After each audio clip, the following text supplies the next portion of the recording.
کچھ لوگ وہ ہیں جنہوں نے اپنے نفس کو، اپنے خواہشات کو اپنا خدا بنا لیا ہے کہ جو ان کا نفس کرے وہی کرنے لگ جاتے ہیں۔ تو یہاں پر نفس ایک ایسی ہمارے ساتھ چیز لگی ہوئی ہے جو موت تک ہمارے ساتھ رہے گی۔ نفس کیا کیا چیزیں کرواتا ہے ہمارے ساتھ، وہ بھی کچھ چیزیں سمجھنے کی ضرورت ہے۔ میں نے آیت کریمہ کی تلاوت کی ہے، 13ویں پارے کی پہلی آیت ہے، وَمَا أُبَرِّئُ نَفْسِي إِنَّ النَّفْسَ لَأَمَّارَةٌ بِالسُّوءِ۔ یہ حضرت یوسف علیہ السلام کے واقعے میں اس کا تذکرہ آیا ہے۔ نفس امارہ جو ہمیشہ برائیوں کی طرف لے جاتا ہے، اس سے وہ بچ پاتا ہے الا ما رحم ربی، جس پر میرے رب نے رحم فرمایا۔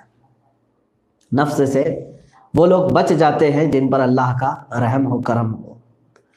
نفس ہر ایک کے ساتھ ہے، اب وہ کیسے آپ پہچانیں گے اس کے سلسلے میں چند باتیں عرض کرتا ہوں۔ خاص طور پر ایک چیز آپ کو معلوم ہوگی کہ ہم زندگی میں جو بھی بری چیزیں ہوتی ہیں اس کا سارا الزام شیطان کے اوپر رکھتے ہیں۔ فجر میں نہیں اٹھا، شیطان سلا دیا، فلاں گناہ کر لیا، شیطان نے کروا دیا۔ شیطان تو کرواتا ہی ہے، اس کی وہ فطرت ہے، شیطان برائیوں کی طرف ہی لے جاتا ہے۔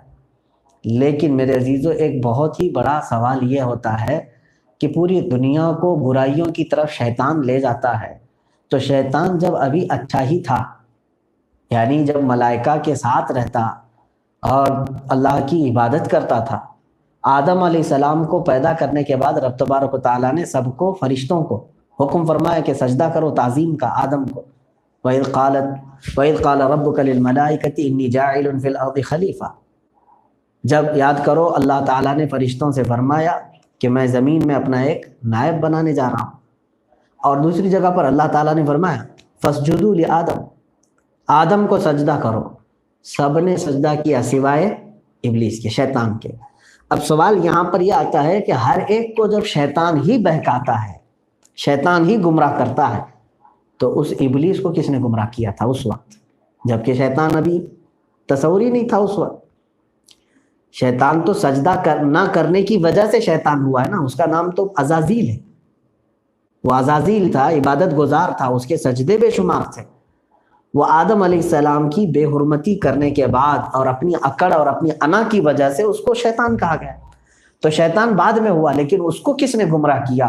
مفسرین فرماتے ہیں نفس امارہ، جس نے شیطان کو بھی گمراہ کیا، جو نفس ہمارے ساتھ آج ہے۔ ایک بات یاد رکھ لیں کہ آج اگر چاند نظر آ جائے تو شیاطین کو قید کر لیا جاتا ہے، یہ حدیث پاک میں۔ شیطان سب پورے رمضان المبارک میں قید کر لیے جاتے ہیں، وہ تمہیں بہکانے نہیں آئیں گے، لیکن جس چیز نے شیطان کو بھی گمراہ کر دیا تھا وہ چیز تو ہمارے ساتھ ہی رہے گی، نفس امارہ۔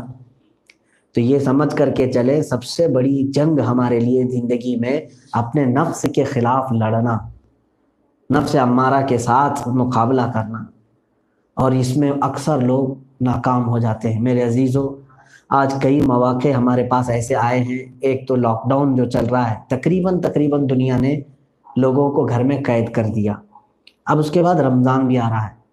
تو اس لاک ڈاؤن کو اگرچہ یہودی طاقتیں، دجالی قوتیں جو دنیا میں خرافات کے لیے اپنے ناپاک عزائم اور منصوبے لے کر چل رہی ہیں، ان کے اگرچہ کچھ بھی مفادات ہوں اس لاک ڈاؤن سے، وہ مکر کر رہے ہیں، ہم اس چیز کو محسوس کر رہے ہیں۔ اس لاک ڈاؤن کے پیچھے وہ لوگ جو کچھ بھی اپنے مقاصد رکھتے ہوں، لیکن میرے عزیزو، مسلمان وہ ہے جو کافر کے بنائے ہوئے منصوبوں کو بھی اپنے لیے بہتر طریقے سے استعمال کرنا شروع کرتے ہیں۔ انہوں نے اگر انٹرنیٹ پورے لوگوں کو خراب کرنے کے لیے شروع کیا ہو تو آپ اس کی اچھائیوں کو استعمال کر لیں۔ کسی نے تلوار صرف گردن کاٹنے کے لیے بنایا ہو تو آپ گردن بچانے کے لیے بھی استعمال کر لیں۔ تو ہر چیز کا استعمال آپ بدل سکتے ہیں۔ لاک ڈاؤن اگر وہ برے منصوبوں کے لیے ہو بالفرض، تو میں یہ چاہتا ہوں کہ لاک ڈاؤن کے ذریعے سے آپ اپنے نفس کے جہاد کی تربیت بھی حاصل کر سکتے ہیں۔ آج دیکھیں، ہماری خواہشات کے مطابق بہت ساری چیزیں ہمیں نہیں مل پاتی۔ آج ظاہر سی بات ہے، جو ہم آزادی کے دنوں میں، یعنی لاک ڈاؤن نہیں تھا اس سے قبل، جس طرح کی چیزیں کھا پی رہے تھے، ان چیزوں کی بھی قلت آج ہو گئی ہے۔ اپنے مرضی کے مطابق ساری چیزیں ہم کھا نہیں پاتے۔ گھر میں جس طرح سے بھی چل رہا ہے، بہت سارے تو غریب ایسے ہیں جن کو وہ کھانا بھی میسر نہیں ہے، جو کھانا ہم کھا کر کے چھوڑ دیتے ہیں۔ میرے عزیزو، آج اس لاک ڈاؤن کے ماحول میں نفس کے ساتھ جہاد کرنے کا، نفس کے ساتھ مقابلہ کرنے کا ایک بہترین موقع آپ کو حاصل آیا ہے۔ باہر کی ہوٹلیں بند ہیں، چٹپٹے کھانے نہیں ملتے آپ کو، اور گھومنے پھرنے کی جگہیں بند ہیں۔ اس کے علاوہ خرافات کی جگہیں، اکٹھا ہونے کی جگہیں بند ہیں۔ سینما اور جتنے مال اور بھی بہت ساری چیزیں ایسی ہیں جہاں بندہ چاہ کر کے بھی عام دنوں میں اپنے آپ کو روک نہیں پا رہا تھا، آلریڈی رک گیا ہے۔ بازاروں میں دیکھیں اکثر لوگ اپنی آنکھوں کو بچا نہیں پاتے۔ جب بازار چمکتے دمکتے رہتے ہیں اس وقت اکثر نوجوان اپنی آنکھوں کو بچا نہیں پاتے، آج وہ بچ گئے ہیں۔ بازاروں میں جانے کی پابندی ہے آج۔ تو اس لاک ڈاؤن میں آپ خود اپنے آپ کو کئی چیزوں سے بچانے کی عادت ڈال سکتے ہیں، اور یاد رکھیں اگر کسی عادت کو اپنانا ہو تو بزرگوں نے فرمایا ہے 40 دن تک اگر اس چیز کو وہ چھوڑے رہے گا تو انشاءاللہ وہ عادت کنٹینیو اس کی بن جائے گی۔ کوئی بھی چیز ہو، 40 دن تک اگر کسی چیز کو وہ چھوڑنے کی عادت ڈال لے، انشاءاللہ العزیز امید قوی ہے کہ وہ پھر زندگی میں اس چیز سے ہمیشہ انشاءاللہ بچ جائے گا۔ عادت ڈالنا آج سے شروع کرتے ہیں۔ لیکن یہاں ہو کیا رہا ہے، کچھ خرافات باہر کے تو بند ہوئے، جیسے نگاہوں کی مستیاں، نگاہوں کی آوارگی، یہ جو باہر کرتے تھے وہ چیزیں تو بند ہوئیں۔ بازاروں میں جانا بند ہے، سینما میں جانا بند ہے، اور ساحل پر جانا بند ہے۔ یہ تمام چیزیں تو رک گئی ہیں، لیکن گھر کے اندر موجود لوگوں کے ہاتھوں میں موبائل اور انٹرنیٹ کثرت سے استعمال، اور اس میں بھی فحاشی کے لیے اگر زیادہ استعمال ہو رہا ہے، تو میرے عزیزو آپ نے پھر اس لاک ڈاؤن سے کوئی فائدہ نہیں اٹھایا، بلکہ آپ مزید گناہوں کے شکار ہو گئے۔ آپ کو حیرت ہونی چاہیے، میں خود آپ کو یہ بتاؤں کہ کئی دنوں سے ہماری خود کی یہ خواہش ہوتی تھی اس گہما گہمی سے نکل کر کے کبھی 2-3 دن، کم سے کم 2-3 دن اس دنیا سے باہر چلے جائیں، اللہ رب العزت کے لیے ہم گوشہ نشین ہو جائیں، عزلت نشینی اختیار کریں زندگی میں۔ یہ صرف صوفیہ اکرام، اولیاء کاملین، فقراء، درویشوں کے لیے نہیں، میں سمجھتا ہوں ہر مسلمان کو ایسا ایک بار کرنا چاہیے کہ وہ دنیا کی گہما گہمی سے اپنے آپ کو روک لے، اور کچھ مزیدار چیزوں سے اپنے آپ کو دور کر دے، اور اپنے اس نفس کو سزا دے۔ ہو سکے کسی ایسی جگہ پر چلے جائیں جہاں کسی کی رسائی نہیں ہوتی ہو، ہمارے رشتہ دار، دوست، احباب، اقربا، ان سب سے ہماری ملاقات نہ ہوتی ہو۔ ایسی جگہ پر اگر وہ 3 دن ہی کم سے کم عادت ڈال لے تو یہی تو ہے جو صوفیہ کرام مجاہدے کرتے تھے، ان کے چلے ہوتے تھے۔ عزیزان محترم، ہمیں آج دے دی گئی ہے اس طرح کی چیز پابندی لگا کر کے، تو اس کو کیوں ہم اچھائی میں استعمال نہ کریں؟ 2 چیزیں ساتھ میں آ رہی ہیں، ایک لاک ڈاؤن ہے اور دوسرے رمضان المبارک ہے۔ جب ہم عام دنوں میں بھی رہتے تھے تو رمضان میں بہت ساری برائیوں سے بچ جاتے تھے، الحمدللہ، کھانے پینے اور نگاہوں کی خرابی سے بھی ہم بچتے تھے۔ اب آلریڈی ہمارے ساتھ لاک ڈاؤن بھی آ چکا ہے، تو یہ دونوں چیزیں مل کر کے میں سمجھتا ہوں کوئی اگر اپنے نفس کی تربیت کرنا چاہے، انشاءاللہ العزیز یہ مہینہ اس کے لیے درویشوں والا مہینہ ہے۔ اس کے لیے وہ قلندری لے کر کے آئے گا، وہ سلوک کی منزلیں طے کر سکتا ہے، یہ اس کے لیے بہترین موقع ہے۔ اللہ مجھے بھی اس چیز کی توفیق عطا کرے۔ صوفیہ اکرام رضوان اللہ تعالیٰ علیہ مجمعین کی بعض باتیں مجھے یاد ہیں میرے عزیزوں، وہ دنیا سے دوری کے لیے اور ہر طرح کی گہما گہمی سے اپنے آپ کو روکنے کے لیے جب کسی غار میں چلے جاتے، کسی غیر آباد علاقے میں چلے جاتے، ایسی جگہ جاتے تھے جہاں کوئی پہنچتا بھی نہیں تھا۔ دیکھیں آج بھی بہت سارے اولیاء کاملین ایسی جگہوں پر آرام فرمائیں، کوئی پہاڑ کے اوپر، کوئی سمندروں کے بیچ میں، ایسی جگہ وہ کیوں جاتے تھے؟ تاکہ لوگ وہاں پر زیادہ نہ آ سکیں، ہم دنیا سے دور ہو کر اپنے مولا سے اپنے تعلقات کو زیادہ کریں۔ یہ اور بات ہے کہ ان کے وصال کے بعد اللہ نے ان کی محبت پوری دنیا کے دلوں میں ڈال دی، لوگ جوق در جوق آج ان کے پاس جاتے ہیں۔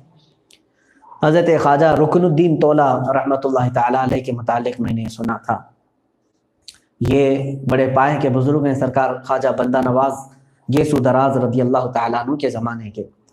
یہ عبادت میں مصروف رہے اور ایک غار میں جا کر اکڑو ہو کر بیٹھ گئے۔ اکڑو کہتے ہیں دونوں گھٹنے اٹھا کر پنجوں کے بل بیٹھ جانا، یعنی پنڈلی اور ران دونوں ملی ہوئی، اس طرح سے اکڑو بیٹھ جانا اور اس طرح بیٹھے رہے، ذکر الہی میں مصروف رہے۔ یہ روایت بیان کرنے والوں نے فرمایا ہے کہ تقریباً اس کیفیت پر آپ کے 11 سال گزر گئے تھے، 11 سال گزرے تھے۔ اب وہ صوفیہ اکرام کی زندگی ہے، آپ اس میں عقل کے گھوڑے نہ دوڑائیں کہ وہ کیا کھاتے تھے، کب حاجتوں پہ جاتے تھے۔ جس کی غذا ہی ذکر الہی ہو جائے اس کے لیے کوئی حاجتوں کی ضرورت نہیں رہ جاتی ہے۔ جس نے اپنے روح کی غذا اللہ کے ذکر کو بنا لیا، پھر جسم کو اس کی ضرورت نہیں پڑتی۔ بہرحال 11 سال کے بعد حضرت خواجہ بندہ نواز رضی اللہ تعالیٰ عنہ کے لیے آپ اپنے غار میں کھڑے ہوئے تھے، تب آپ کی پنڈلیوں کا اور رانوں کا گوشت مل چکا تھا، چمڑیاں مل گئی تھی۔ جب آپ کھڑے ہوئے تو دونوں چرچراتے ہوئے پھٹ گئے تھے اور خون جاری ہو گیا۔ تو یہ اتنا لمبا عرصہ وہ مجاہدہ کرتے تھے، کیوں؟ اس کو کہتے ہیں زہد۔ ہر اس چیز سے وہ کنارہ کشی اختیار کرتے جس کی نفس خواہش کرتا ہے۔ نفس ہمارا آج کیا چاہتا ہے؟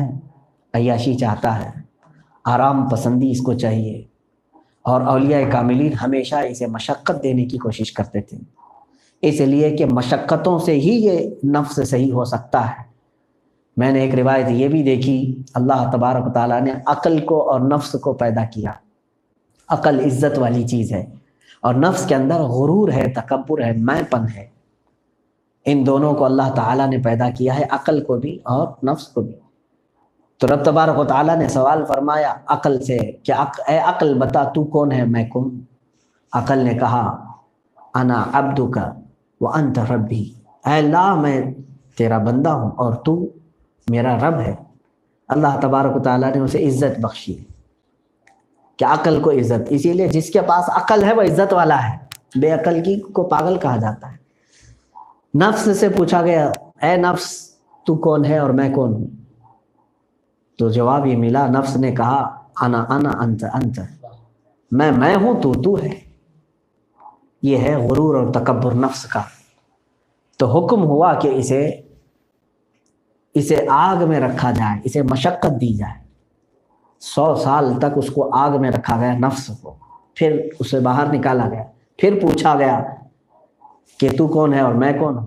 نفس نے پھر کہا انت انت انا، تو ہے اور میں ہوں۔ تو پھر حکم ہوا رب تبارک و تعالیٰ کا کہ اس کو بھوکا رکھا جائے، نفس کو۔ 100 سال تک نفس کو بھوکا رکھا گیا۔ اب اس کے بعد پھر نفس کو پوچھا گیا، تب نفس نے اقرار کیا تو میرا رب ہے اور میں تیرا بندہ ہوں۔ پتہ یہ چلا، صوفیہ اکرام فرماتے ہیں کہ نفس کو اگر زیر کرنا ہو تو اسے بھوکا کرو رکھو، اور اس کو ہر اس کی خواہش کے مطابق چیزیں دیتے جاؤ گے، یہ نفس اتنا موٹا ہوگا کہ بعض اوقات ایسے بھی آ جائیں گے کہ یہ اپنے رب کا بھی انکار کر دے گا۔ نفس امارہ ہی ہے جو آج کے تعصب پرست کافروں کے اندر ہے۔ آج جو کفار و مشرکین اپنے رب کو ماننے سے انکار کر رہے ہیں، ان کا نفس ہے وہ جو کبھی ہو گیا ہے، اس کی ہر پوری خواہش کو انہوں نے پورا کیا، اسی لیے ان کے ہاں کسی چیز کی ممانعت نہیں ہے۔ مذہبی اعتبار سے ہندوازم میں، کرسچنوں میں اور دیگر مذاہب میں نہ شراب کی روک ہے، ہاں اس کو وہ اخلاقی برائی سمجھتے ہیں کچھ لوگ، زنا کے لیے غیر قانونی تو ہے، لیکن ان کے ہاں اگر کوئی کر لے تو اس کو بہت بڑا پاپ نہیں سمجھا جاتا، جس طرح سے ہمارے آخرت کا تصور ہے، عذاب کا تصور ہے، جہنم کا تصور ہے۔